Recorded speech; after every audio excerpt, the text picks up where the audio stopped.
And welcome everybody to the Offensive Interference Podcast. I'm Coach Gene Clemens. We are live. I know it's been a long time, but we bank. Every time I try to say the bank the way they say it, it just never comes out. I'm way too proper talking to do it. But we are back, and I'm happy to see you all, guys, and I'm really looking forward to this episode. I've got my main man, Emory Hunt, the czar of the playbook.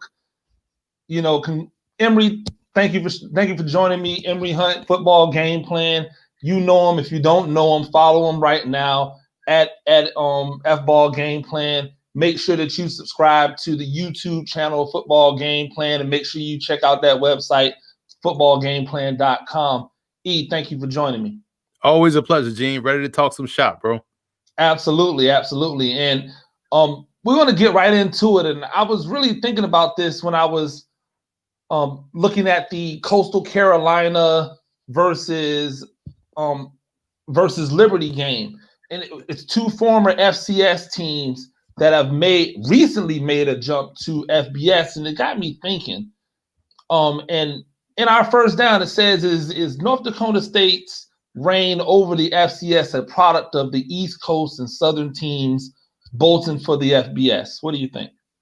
I don't think so. I think it's a really large discussion. I think when you look at, let's say, a team nearby North Dakota State, Nebraska, Omaha, right? Them stopping football kind of open up that area of kids going to North Dakota State. They've already done a great job in recruiting Minnesota. And, Minnesota, their problem is the fact there is just University of Minnesota, no FCS, and some strong Division II programs top to bottom. So if you're a high school kid coming out of Minnesota and you're not going to University of Minnesota, but you want to play Division I football, that's where North Dakota State can come in and say, hey, we'll take you. And we've seen them be able to, dominate their region, which is Minnesota, Iowa, Nebraska.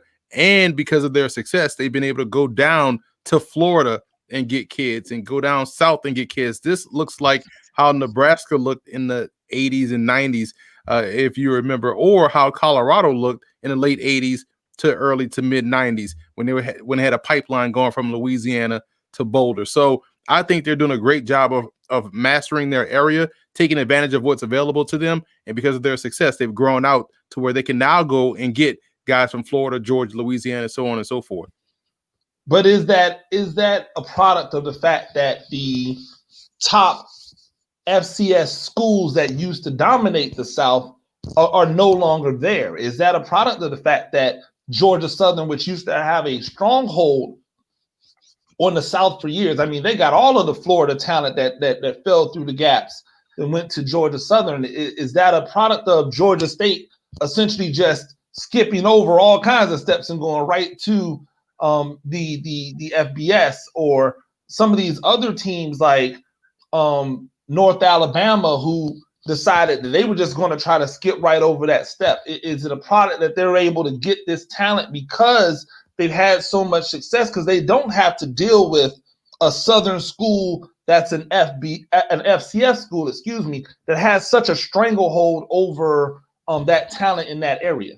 Well, I don't know for sure, because Jacksonville State's right there in Alabama. They recently played in the FCS championship game. Are we counting JMU in the South?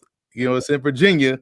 Technically we could probably squeeze them in there. I know they're the South. They have some Southern qualities about them, so we could throw them in there. You look at teams in the Missouri Valley Conference.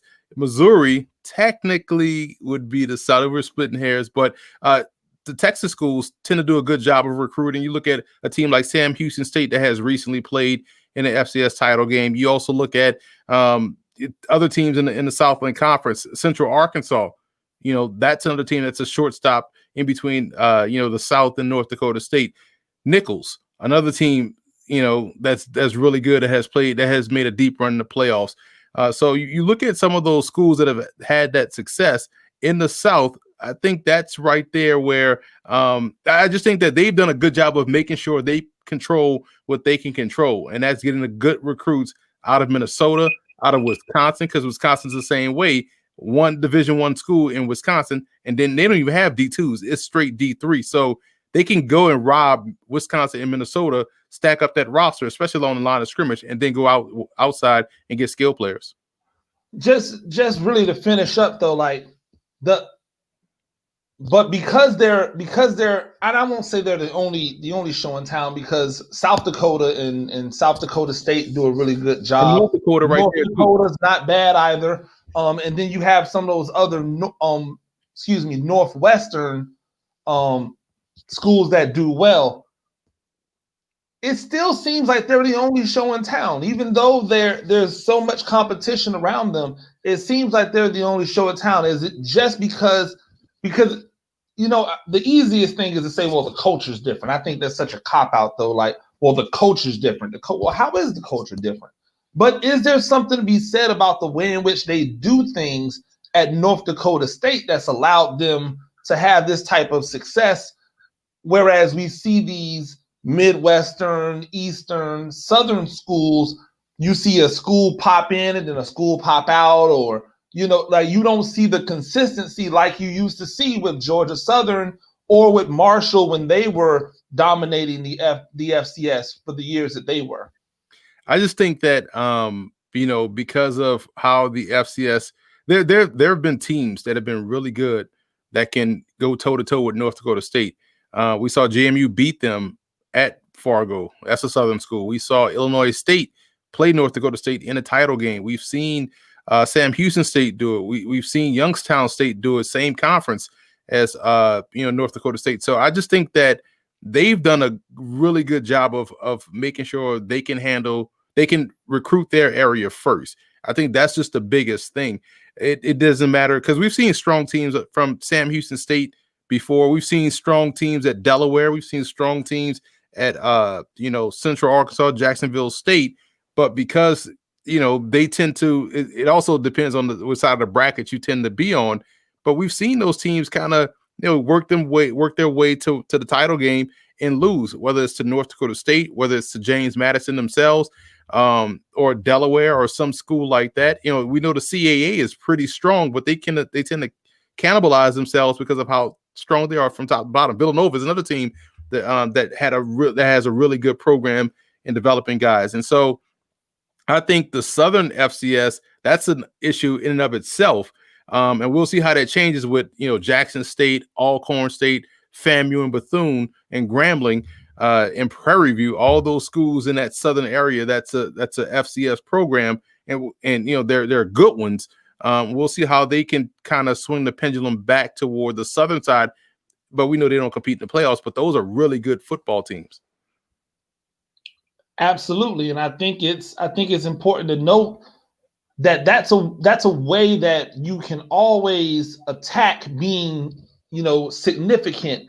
It's interesting to me, though, because I've long wondered why North Dakota State hasn't decided that they were going to, try their hand at the FBS.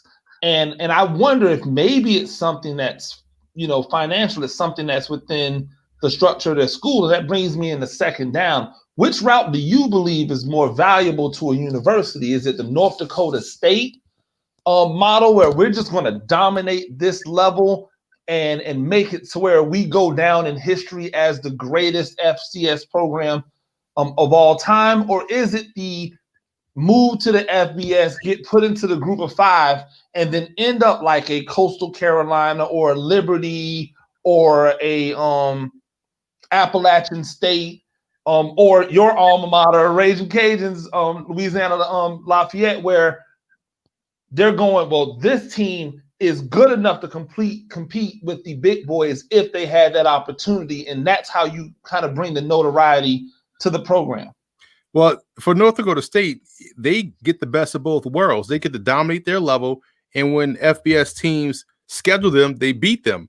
So it's like we can prove that we can be great, but we also can dominate our level. I also believe mainly it's financial, because we know there's a requirement on attendance at the FBS level. And so you see North Dakota State, even though they could probably exceed that, but they would have to build a whole new facility as far as stadium is concerned, because they right now have a dome, which doesn't allow you to expand like if it was an outdoor stadium, So that's a price tag right there.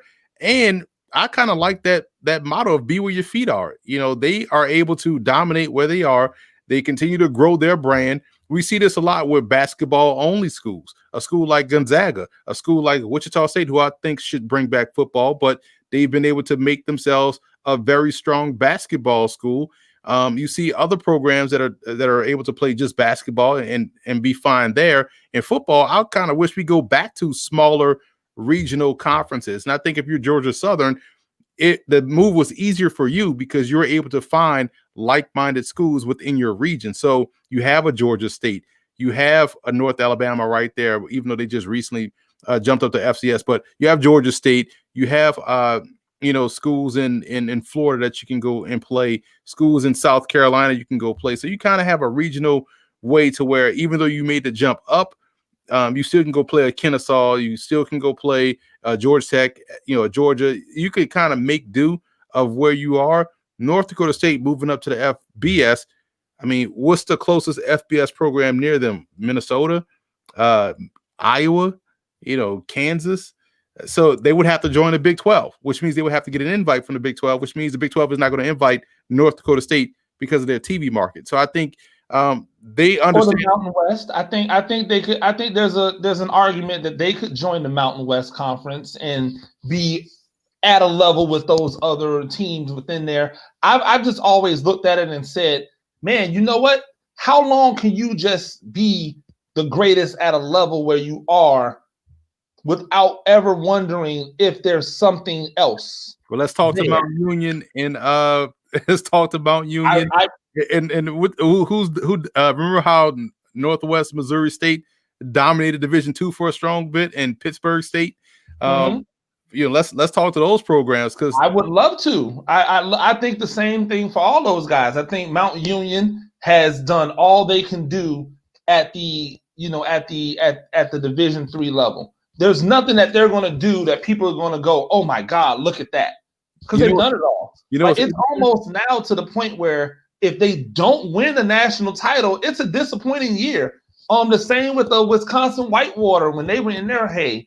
And so I think when you're at that level, it's like, well, okay, well, what else is there to do? I mean, I might as well go and see what the next level has for me. What's interesting about that? It's funny because we saw that just recently happen with St. Thomas. The Tommies, they've dominated that conference to where they got put out the conference. So now they're going to join Pioneer. So they're making a jump from Division III to Division I FCS because of that reason. They've done all they can do. But a lot of it was them trying to force their way out of that situation, and they picked the right spot to go to, the Pioneer League. And so they have an opportunity to do that. And a lot of these Division III schools within that area, that Minnesota and Wisconsin area, are glorified FCS programs anyway, because of the amount of talent that they're able to get in because of the drop-off from classification. So I agree with you. Sometimes you have to make the move up. If there was a strategic financial way to do so, more teams should do it.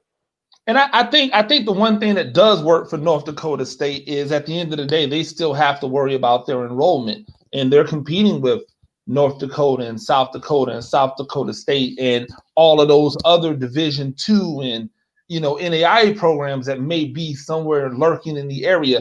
And I think what helps them, what helps them is the fact that they can go to or people coming from that area goes, well, if I go to North Dakota State, I'm going to be celebrating. It's going to be a great time because our football team's always a rallying cry. It's always something that we're able to get behind. And I know for certain that there's a direct correlation between how good your football team is and how good your enrollment is or how good your applications are. So I know that's definitely a thing. Third down, I want to get into something different and kind of shift it completely away. I believe it was 2 days ago now, maybe, or yesterday. Monday night. Monday night. There we go. So 2 days ago, Booger McFarland was on ESPN, and essentially, you know what? I don't want to paraphrase what he said. So we're just gonna take a look at what Booger McFarland had to say on Monday night about essentially the black football players in the in the NFL. Watching now on the street. Unfortunately, I've seen this too many times. Played in the NFL almost a decade. You play a long time. We've been around it for a long time. And oftentimes young players, especially, and I'm going to go here, especially young African-American players, because they make up 70% of this league.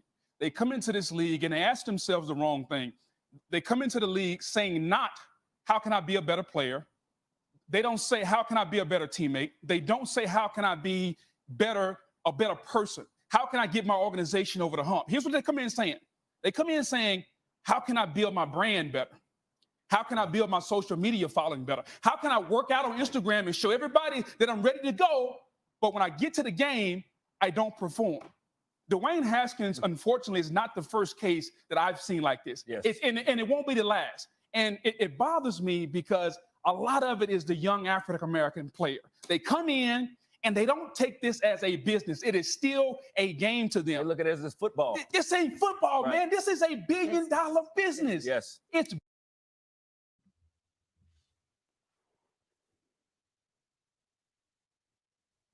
So I play that because I want to do him justice. I want to make sure that we don't misquote him or take him out of context.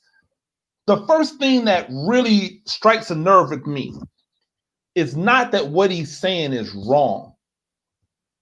It's that who he aims his aggression at, who he aims his disappointment at, is essentially to say that every black player in the NFL is all about themselves and not about actually being great at the game. He literally took one example, an example of one guy who, by the way, didn't commit any crimes. He didn't do anything that was against the law. He just was immature and not good. Immature and not good. And he brushed the entire race, the 70% of the NFL, which are black players, with this brush that all they care about is themselves and Instagram and all this other stuff. I really had a big issue with that.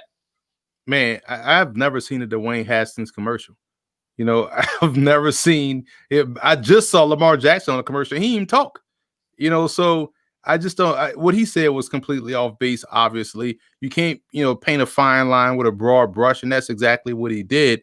And it's unfortunate because if you extrapolate his statements and chop up certain parts of his statement and piece those parts together, you're like, man, that's a sound statement right there. But when you listen to it, you're like, man, why are you so angry at black athletes?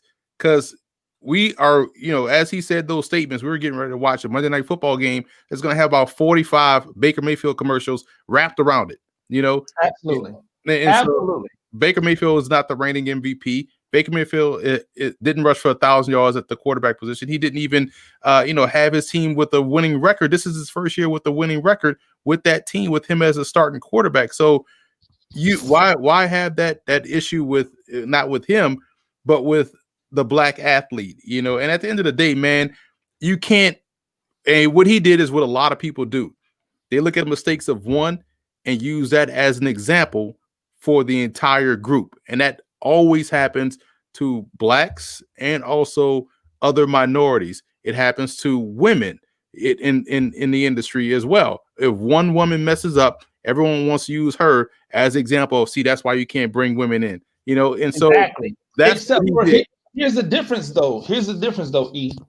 If somebody said, hey, that's why you can't bring a woman on, the internet would blow up. Oh, I can't believe he said that. Oh my God, Booger McFarland said that about all the black players in the NFL, and everybody went, somebody had to say it.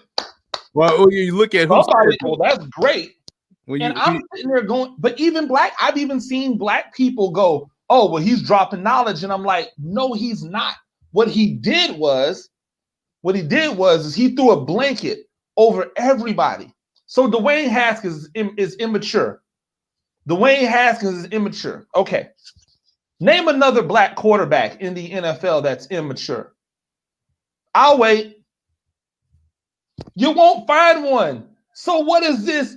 Oh, well, unfortunately, it's our people BS that he's talking about. Oh, well, you know what? Dwayne Haskins, all he cares about is his Instagram. All he cares about is his Twitter. Says who? I don't see him going ham on Twitter. I don't see him boosting himself up on Instagram. I see other quarterbacks that do it, though. I see other players that do it. How often did we see Christian McCaffrey posting about workouts and what he was doing in the offseason? Nobody said anything about him. If he would have said, this is the problem with NFL players, I would have respected it more. If he would have said, this is a problem with all of the players in the NFL, they're clout chasing, I would have been like, okay, I don't necessarily agree because I know a lot of them are not. Like, they're about their business, because we understand that it takes a lot to stay in the NFL, let alone to just, get to the NFL. It takes even more to stay there. But the fact that he decided, I'm only going to point out the black players, gave all these other players a pass, but it also gave all of the people who mean these black players harm a reason to go, well, look, one of their own says it. And to me, that was the part that just really infuriated me. It took everything that was valid about his comment and turned it on its side, to where now it divided lines. It not only divided race lines, it divided lines within the race on people who went, oh no, he's right, versus people who went, do you not understand the deeper underlying, like, cutting at the knees that he did to these black men in the NFL? Literally, I went and started trying to think about, what's the other black quarterback that has been immature, that has conducted himself in an immature manner. For everything people want to say about how RG3 behaved or whatever, or performed, you'll never find anybody that says RG3 wasn't an adult, or RG3 didn't do this. So the idea that that's what they went to paint a broad brush for everybody, when we have so many, probably the largest amount of black quarterbacks that we've had in the NFL at one time in the history of the game, and you can't point to anybody but Haskins. And maybe if you wanted to say Jameis Winston, you could kind of sort of say Jameis Winston, but you've never heard anything about him in the football facility, about what he does and what he doesn't do. So with that being said, to let that small representation be what we look at for the entire whole, I just really thought it was bad form. And it bugs me even to this day. I wish I could talk to Booger face to face. Like, I wish I had an opportunity to sit down and talk to him and let him know how inflammatory his comments were. And he has the influence, by the way, to be able to reach out to these guys individually and talk to them. You don't have to blast them on national TV. You blast an entire race of players on national TV, and you put the other people on the set in a precarious position, because now you're looking at Randy as if Randy's supposed to agree with you. You're looking at the other white people on the set, and now they're like, well, can I say what I think now because he said it? And then if I do say it, am I going to go to you? Put everybody in a bad position because you decided this was the time to eviscerate an entire race of players in a sport. What I hated was when they called it a game, you called it a business. And when I called it a business, you called it a game. When I try to keep pace, you want to switch up the tempo. Like, Booger McFarland does that. McFarland does that. When Captain America just went out there on Sunday and blasted his team after that 3-tackle, that 3 assisted tackle, 1 tackle, no sack performance, and that beat down they got against Cincinnati, everyone praises that and rolls that out as this is what we need. Like, when I saw Captain America say that, I was like, he got a point, man. Dude's probably out there half-assing it. I looked at his numbers. I'm like, wait a minute, did he even play? Like, man. And for all of you that don't know, Captain America, we're talking about J.J. Watt, who I believe may be the fakest NFL football player I've ever seen in my life. Has nothing to do with his talent. He's been very talented. He's been very good. But he is 100% the fakest dude I've seen roll through the NFL in a very long time. Anyway, No, want to get into this. I'm sorry. No, just to wrap it up, they talk about like someone doing something for engagements or likes and retweets. That's a prime example. I still don't know. Absolutely. I don't stalk people's pages anyway.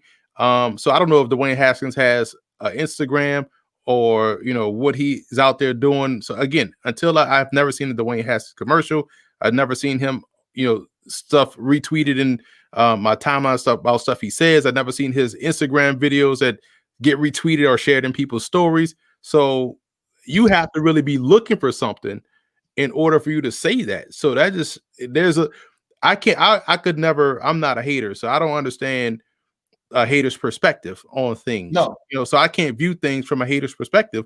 So I could never get into that mindset of thinking like, what would make someone go there? But by the way, this was a comment, by the way, said by a guy that we call Booger.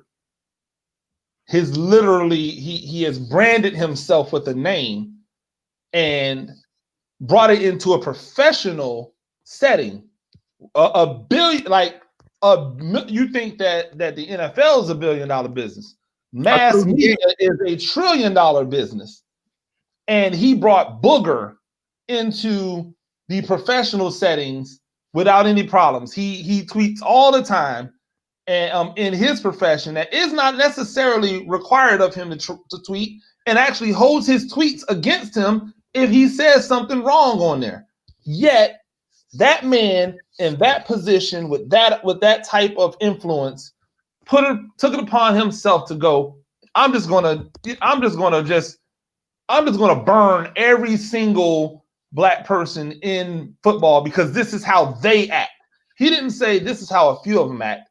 He said this is how they act. He painted the entire culture with one brush, and that is awful in my estimation. He also said Lamar Jackson was a receiver coming out. So, but he was that guy. Yes, he was, and still stands by it, by the way, because he can't just say I was wrong. He still stands by it.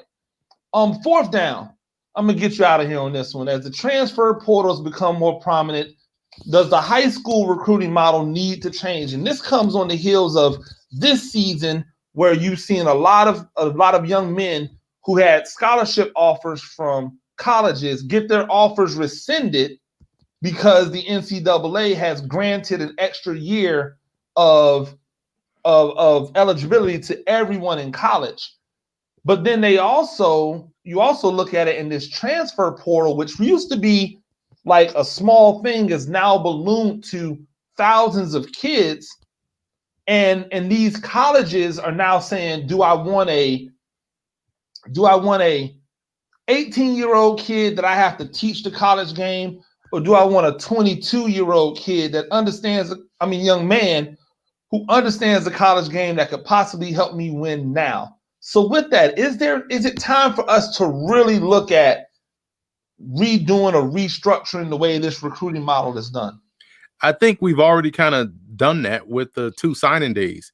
So you have a situation where a team can go out and secure the key recruits that they want coming from the high school level, get those guys signed up on paper, ready to go in December.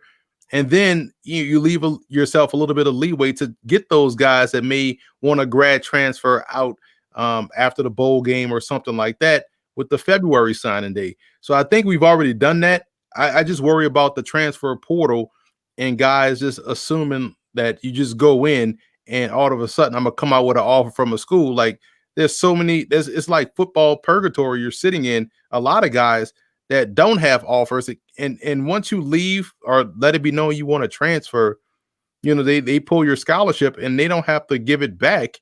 And now you're sitting in a transfer portal with no destination because you thought you was going to go from Power 5 school A to Power 5 school B, and it hadn't worked out for you. And you're not humble enough to say, I just want to play. I don't care if it's a Division II school, NAIA school, or FCS. I just want to go out there and play. That's what I really want to do.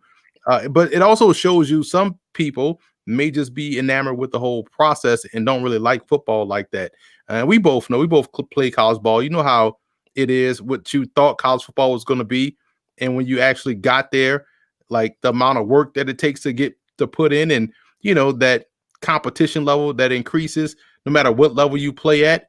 A lot of guys are not built for that level of job that it is called college football. So, I think with the 2 signing days, we've kind of done what you're asking. And I think that's the best possible way, because you can't stop people from wanting to leave. It's just about whether or not they decide to make the best choices for themselves, both on the front end and also when they decide to transfer out. Well, I think the problem ends up being now is that the early signing period, kids are still getting left behind. Like I had 2 young men who were committed to colleges since the summertime, not be able to sign on, the early signing period because of roster management from those teams. And now they're out left to, try to find this again, but now they're competing versus all of these other grown men that are out there. And I've listened to Coach say, we may have to use a scholarship on a graduate transfer that can come in and help us win now. And my thing is that we're going to have to start having real legitimate conversations with these high school seniors who are not the top level, because this will never affect the top 100 guys. Like this will never affect the top level Division I guys, but everybody else is in jeopardy. We have to have real conversations with these young men about maybe it's not time for you to go to college yet. I've long believed that 18-year-old freshman not ready for college. I've long believed that a gap year or a prep year is definitely a way to go to let a young man become a little bit more mature. I feel like that may have to be a more prominent thing nowadays, because we have so little going on in the in the recruiting space, to where if you're not the absolute top of the top, then you're getting trickled down, and that trickle down is so flooded. Like FCS schools are waiting for the drop downs from the FBS school. Division II schools are waiting for the drop downs from the FCS schools or FBS schools. And now these high school seniors who are really good, but let's be real about it. If I'm trying to win games to try to keep my job, I'm going to get a 20-year-old who's been playing college football for 3 years or 2 years, as opposed to an 18-year-old that's never played college football, and I have to project what he's going to be at the next level if I'm trying to keep my job in the short term. And so maybe the answer is to say, hey, young man, prep school, PG year, possibly even a reclassification if that's something that you want to do, that might open up the opportunity for you to become more mature, become more dominant, to where you rise up into that level where somebody feels like they have to grab you right now. It almost sounds like you're describing the old Bill Snyder K-State model, where we're just going to load up on JUCOs to help win right away. But you run into that risk of, once those guys graduate, you don't have any guys that you've been developing over the last couple of seasons. I agree with you. I like the idea of a postgraduate year. But you also have to understand too, a lot of people do, where if you're in the transfer portal, there's probably a reason why you're there. So, not every person in there is someone that you should go out and grab right away. Now, there are some, really good situations that have to work itself out, and players have to find new homes, and sometimes a fresh start is needed. But a lot of times guys are in there for, because maybe they